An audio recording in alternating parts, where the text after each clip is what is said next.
Lo primero que debemos hacer es definir el uso, el tamaño y los detalles generales de la estructura. Luego tenemos que definir el sitio óptimo donde vamos a emplazar nosotros esa estructura. Debemos tener en cuenta la topografía y el tipo de suelo, es súper importante. La estructura no va en el aire, está emplazada en un sitio y va colocada sobre un suelo. El tipo de cimentación, súper importante, es la conexión entre la estructura y el suelo que lo soporta. Por lo tanto, estas son cosas inevitables que tenemos que conocer y entender y valorar antes de cualquier cosa, de emprender cualquier proyecto de construcción con bambú y con cualquier otro material. Debemos entonces, en primer lugar, definir uso, tamaño y detalles generales. ¿Y eso qué implica? Definir el área del proyecto. Y dentro del área del proyecto, ¿qué debemos tener en cuenta? Pues primero, esa área útil y una altura útil, un área cubierta y un área de cubierta, que no es lo mismo, como veremos, el tipo de cubierta que vamos a utilizar, la consideración de los diámetros de los culmos que vamos a utilizar, la consideración de la cantidad de unidades de culmos que vamos a utilizar y sus respectivas longitudes. Todo esto está condicionado obviamente al área del proyecto y el área del proyecto al uso del proyecto, a qué lo vamos a destinar. Debemos saber si estamos hablando de que vamos a construir una estructura permanente o vamos a construir una estructura temporal. Y debemos saber si la estructura va a la vista, es decir, si la estructura va descubierta o si la estructura va embebida, es decir, cubierta, que no le va a dar las inclemencias del clima como el sol y el agua, o va a estar semi-embebida, es decir, que algunos elementos van a la vista y otros no. Esas cosas hay que definirlas también. Y una cosa importante que no nos olvidemos, que en cualquier obra que emprendamos, cualquier estructura, pues vamos a estar sometidos a la normativa local. Entonces siempre hay que tener en cuenta la normativa local, porque por pequeño que sea el proyecto, puede que no necesitemos ninguna gestión, como puede que sí. Entonces eso hay que averiguar, si necesitamos algún tipo de permiso, dependiendo de la envergadura de nuestra estructura. Bien. Empecemos por el área útil. Entonces, ¿el área útil de qué dependerá? Pues obviamente del uso que le vayamos a dar nosotros a la estructura. Si nosotros lo que queremos hacer con la estructura es, por ejemplo, un cenador en nuestro jardín donde vamos a poner una mesa para 10 personas o para 6 personas o para 8, pues necesitaremos el espacio suficiente para colocar esa mesa más el espacio para las sillas y de pronto para una mesa auxiliar. Entonces, consideraremos qué área útil necesitamos. O si lo que necesitamos es hacer un garaje para guardar el coche, el auto, o si lo que necesitamos es una estructura auxiliar para montar un taller, o si lo que necesitamos es una estructura auxiliar para un salón de reuniones, qué sé yo, cualquier giro que nosotros le queramos dar a esa estructura, pues nos condicionará el área útil. Y el área útil no es otra cosa entonces que el espacio comprendido entre esta línea roja, que es el espacio en metros cuadrados que nosotros necesitamos para desarrollar esa actividad para la cual vamos a destinar la estructura. Por ejemplo, si es un invernadero, pues también tenemos que saber, por ejemplo, cuántas eras vamos a tener, qué vamos a sembrar, todo ese tipo de cosas, si ahí vamos a guardar utensilios, todo eso condiciona el área útil del proyecto.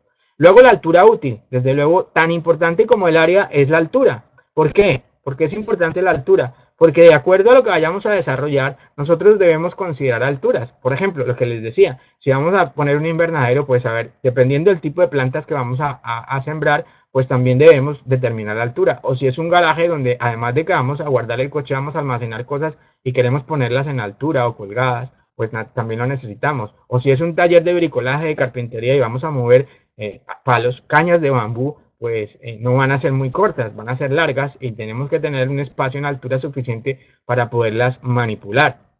Entonces la altura útil juega un papel súper importante. Tengo aquí otras dos variables que son la pendiente y de la pendiente deriva el volado. ¿Y la pendiente por qué? Porque la pendiente, y aquí sale la máxima, una de las tres máximas de la construcción de estructuras con bambú, y es que la primera es que la estructura debe estar muy bien cubierta y eso significa analógicamente que debe tener un muy buen sombrero. Para tener un muy buen sombrero, pues obviamente debe tener una ala ancha, que en este caso sería el volado, para que me le dé sombra a la estructura, sobre todo cuando la estructura va descubierta, no va embebida. Y también que me la cubra de la lluvia, cuando la lluvia va acompañada de viento y puede llegar a afectarme la base de los elementos principales como pueden ser las columnas o los pilares. Entonces la pendiente también me involucra el ancho del volado. O sea, a mayor pendiente, pues tendré que volar un poco más para poder proteger la estructura. Y eso me determina el volado, que también me puede afectar el área útil, como veremos más adelante. Luego tenemos el área de cubierta. ¿Qué es el área cubierta? ¿Qué es el área cubierta? El área cubierta es la que yo tengo aquí en una línea punteada azul, y es lo que nosotros vemos cuando miramos hacia arriba estando por debajo de la estructura, lo que vemos nosotros cubierto, lo que nos está protegiendo la estructura y todo lo que hay debajo de ella. Esa área es el área cubierta. Y luego vendría el área de cubierta. El área de cubierta es la que yo tengo punteada aquí en líneas verdes, y es la suma de estas dos áreas, de las dos pendientes que me conforman la cubierta. En este caso, una cubierta a dos aguas. Si fuera cuatro aguas, pues serían las cuatro vertientes que tuviera la cumbrera, y si tiene más, pues la suma de todas esas, ese puzzle que armaríamos con las diferentes pendientes que tuviera la estructura. Entonces fíjense que esta área es considerablemente mayor al área cubierta, y eso es importante por lo que nos va a cargar a la estructura, como vamos a ver más adelante. Entonces, en resumen, tenemos esos tres ítems a distinguir, que sería el área útil, que en este caso es la línea punteada roja, el área cubierta, la línea punteada azul, y el área de cubierta, estas diagonales que tenemos aquí con líneas punteadas verdes. Ya estamos, perfecto. Hablamos del área útil y hablamos de los volados. Los volados también pueden de una u otra forma ayudarme a sumar área útil, dependiendo de qué tanto vaya el volado y si, digamos, soslayando o evitando este elemento que veremos más adelante, que se llama una riostra en la estructura, me permite a mí realizar alguna actividad importante, como por ejemplo puede ser un corredor, una terraza o un sitio de circulación. Entonces eventualmente eso sumaría a mi área útil. Entonces, como ven, por ejemplo, aquí este volado, si llegase a llover venteado y nosotros tuviéramos que cubrir la estructura, pues tendríamos como una suficiente inclinación para que no llegase a este punto el agua cuando lloviera venteado. Entonces, esa es la importancia de un volado como estos. Bien, lo otro importante que nosotros tenemos que conocer es el tipo de cubierta. ¿Por qué el tipo de cubierta? Porque dependiendo del tipo de cubierta, pues nosotros vamos a tener una cubierta más o menos pesada. Es decir, la cubierta le va a infringir mayor presión o mayor peso a la estructura dependiendo del material que utilizamos. No es lo mismo utilizar una teja de fibrocemento o una teja cerámica que una teja plástica o una teja de lámina galvanizada, o una cubierta con naturales, o una cubierta asfáltica, o una misma cubierta vegetal. Cada una tiene sus pesos y cada una le infringe una carga diferente a la estructura, que sumada en metros cuadrados con esa área de cubierta nos da en total un peso que está soportando la estructura, y que la estructura va a tener que transmitir a través de sus elementos a una cimentación, y esa cimentación a la vez lo va a transmitir al suelo. Por eso la importancia de tener también definido previamente el tipo de cubierta antes de cualquier cosa. Luego hablamos de las consideraciones de los diámetros iniciales, y aquí algo muy importante, y es que aquí, como veremos, influyen dos cosas. Una, obviamente las cargas que va a recibir la estructura. Entonces nosotros los elementos con que vamos a confeccionar esa estructura, que en nuestro caso obviamente son las cañas de bambú, pues deberemos definir qué diámetros van a tener para poder iniciar un precálculo o un cálculo estructural para saber la capacidad portante de esos elementos. Saber si con una caña es suficiente para un pilar o necesitamos más de una caña, y también eso dependerá del diámetro de la caña y del espesor de la pared de la caña. Entonces, obviamente, puede que el pilar me cumpla con una sola caña y me resista esa capacidad que debe resistir de presión de la cubierta y del mismo peso de la estructura, pero lo que sucede es que a mí no me gustaría, porque es que me parece que estéticamente no se ve bien, entonces voy a usar dos cañas, o voy a usar 3 cañas o 4 cañas o como quiera. Ya estoy pasando de la parte estructural a la parte estética porque lo prefiero así, o sencillamente porque estructuralmente me obliga. El diámetro que he escogido de la caña, o que desafortunadamente no puedo tener cerca otra caña que tenga un diámetro mayor con una pared de espesor mayor, me obliga a que los pilares, por ejemplo, lleven 6 cañas, o lleven 2, o lleven 3 cañas. Entonces, eso me lo condiciona. Y fíjese que todo eso va dependiendo del tipo de cubierta, del uso que le doy, del área útil. Todo eso va sumando para que al final yo pueda confeccionar de la forma correcta mi estructura. Entonces, definir esos diámetros es súper importante. La cantidad de elementos. Entonces, yo diseño mi estructura y tengo que empezar a considerar la cantidad de elementos. Entonces, ¿cuáles elementos se repiten? Por ejemplo, si estos dos elementos son iguales, ¿qué longitudes tienen? Y los numero, los marco y digo, bueno, es que necesito 25 unidades de 2 metros con 58 y las voy a llamar el tipo A.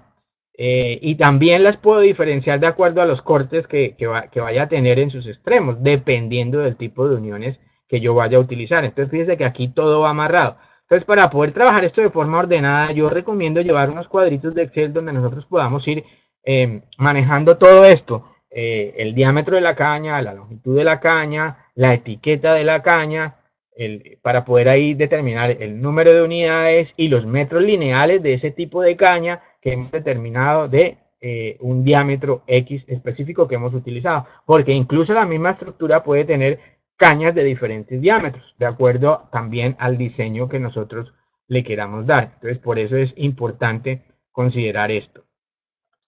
Bien, lo otro, necesitamos definir el sitio óptimo donde nosotros vamos a emplazar nuestra estructura. Y para eso necesitamos, por ejemplo, conocer la planimetría, la topografía del terreno. Conocer esos perfiles del terreno, esas curvas de nivel donde nosotros vamos a ubicar el proyecto. ¿Y esto con qué objeto? Porque si nosotros seguimos la máxima y somos sostenibles y por eso queremos usar bambú y estamos usando bambú, es porque queremos ser, además de todo, muy sostenibles, no solo porque nos gusta el bambú, sino por todo lo que aporta, los beneficios medioambientales que aporta el bambú, y por ende, si nosotros lo usamos, pues estamos contribuyendo a ello. Mal haríamos en pensar que vamos a coger un terreno y lo vamos a allanar y a mover tierra y a alterar el entorno para poner una estructura solamente por un capricho. Pues tenemos elementos que son livianos, tenemos una estructura que podemos confeccionar de tal forma que es lo que siempre se debe hacer, que es que el proyecto se debe adaptar al medio y no el medio al proyecto, como se acostumbra a hacer. Entonces, dependiendo de la topografía, la inclinación, el perfil del terreno, pues nosotros adaptaremos nuestra estructura. No significa que porque tengamos un terreno con algo dependiente, nosotros no podamos llegar y emplazar aquí nuestra estructura con algunas diferencias de nivel y poder ponerla como nosotros queramos ese tipo de estructura. Entonces nosotros armamos nuestra estructura adaptándola al nivel, previo conocimiento del terreno, del perfil del terreno. Lo otro supremamente importante es que el emplazamiento, o sea, la ubicación exacta del proyecto dentro del terreno que nosotros tengamos, es donde nosotros vamos a ubicar el proyecto, ¿no? Entonces ahí sí tenemos que mirar los linderos, los vecinos, la orientación, la climatología, o sea, para qué lo queremos usar, entonces, por dónde van a ser los accesos, todo eso es importante, todo eso hay que tenerlo en cuenta. Luego un tercer aspecto también súper importante viene siendo el suelo. ¿Por qué el suelo? Porque como les decía, después de que yo he logrado determinar o predeterminar de alguna forma las cargas que va a soportar la estructura, he diseñado una estructura, ya sé lo que me va a transmitir esa estructura al suelo, pues finalmente es el suelo el que recibe todo ese peso de la estructura. Entonces debe tener una capacidad portante suficiente para recibir esa estructura, y no que cuando yo ponga mi estructura, el terreno sencillamente se vaya a hundir. Entonces, ¿qué es lo que pasa? Que nosotros debemos encontrar un terreno lo suficientemente duro con la suficiente capacidad portante para poder resistir las cargas que le va a infringir la estructura. Entonces eso lo podemos hacer mediante una pique, no necesitamos ser ni geólogos ni ingenieros geotecnistas para eso.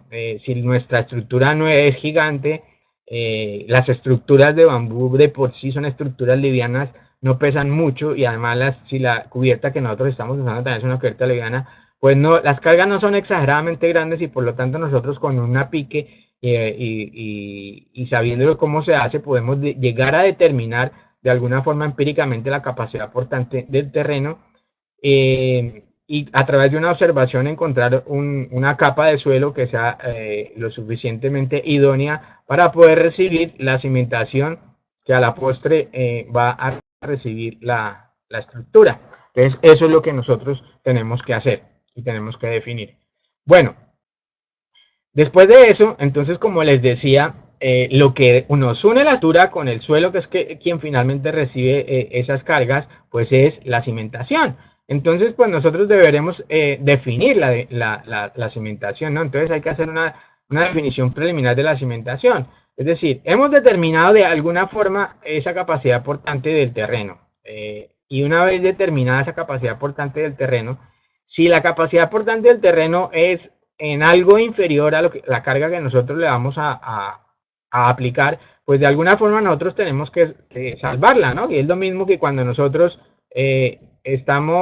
vamos a esquiar, pues, o vamos a caminar sobre la nieve, pues nos ponemos una especie de raquetas en el pie para no hundirnos en la nieve. Pues lo mismo es la cimentación, tal cual es la analogía. En la medida en que nosotros podamos aumentar esa área que va a transmitir las cargas, pues las cargas puntuales van a ser menores, porque a mayor área de soporte, la carga mayor se va a repartir y se van a volver cargas más pequeñas puntualmente. Entonces, eso nos determina, vamos viendo ya el tipo de cimentación que tenemos que usar. Entonces, esas cargas las podemos repartir en zapatas aisladas, la podemos repartir en zapatas corridas, la podemos repartir en una placa flotante, la podemos repartir incluso en una tarima de madera, dependiendo de la envergadura de nuestra estructura. Entonces, fíjense que ahí ya estamos llegando a predeterminar o a predefinir cuál es el tipo de cimentación que más se va a acomodar a nuestra estructura.